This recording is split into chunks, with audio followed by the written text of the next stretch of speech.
نحمدہ و نصلی علی رسولہ الکریم۔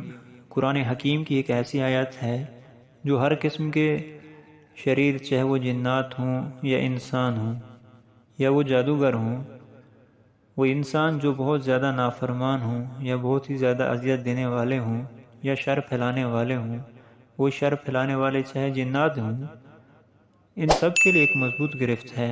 قرآن حکیم کے اندر اللہ پاک نے بیان کیا، اور ہمارے علماء جتنے بھی اکابرین گزرے ہیں وہ جو اس فیلڈ کے ماہر تھے، اس طرح امام رازی رحمۃ اللہ علیہ بالخصوص بہت بڑی علمی شخصیت، 100 سال پہلے انہوں نے تفسیر لکھی، اس تفسیر کا آج بھی کوئی مقابلہ نہیں کر سکتا۔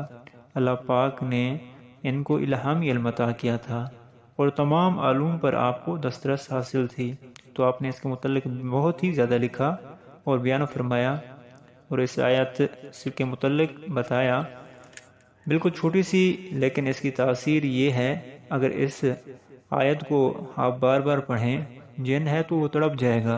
اگر انسان کے جسم کے اندر جادو ہے یا جنات ہے تو وہ جادو بھی ختم ہوگا اور جنات اس کے جسم سے بھاگ کھڑے ہوں گے، فرار ہو جائیں گے۔ جادو ہے چاہے جتنا پرانا ہے یا مضبوط قسم کا جادو کیا گیا ہے، اور جنات ہے شریر قسم کی ہیں، وہ اندر سے نکل جائیں گے۔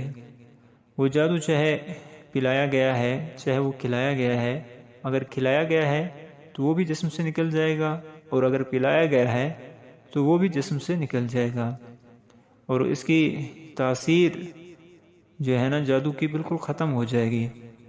اگر کہیں پہ جلایا گیا ہے تو جہاں جلایا گیا ہے وہیں پہ اس کی تاثیر ختم ہو جائے گی۔ اگر کہیں دفنایا گیا ہے تو اس آیت کی برکت سے وہ جادو ختم ہو جائے گا۔ اس آیت کی جو محبوب مخلوق جو معمور ہیں وہ جا کے وہیں سے اس کو ضائع کر دیں گے۔ اس عمل کا طریقہ کار یہ ہے کہ اگر آپ جادو کے لیے یا جنات کے علاج کے لیے اسے پڑھتے ہیں تو اس آیت وَإِذَا بَطَشْتُمْ بَطَشْتُمْ جَبَّارِينَ، تو اس آیت کو آپ نے روزانہ 700 بار پڑھنا ہے۔ مسائل کے حل کے لیے بھی اسے پڑھ سکتے ہیں۔ مزید معلومات، تشخیص اور علاج کے لیے رابطہ کریں ہمارے اس نمبر پر۔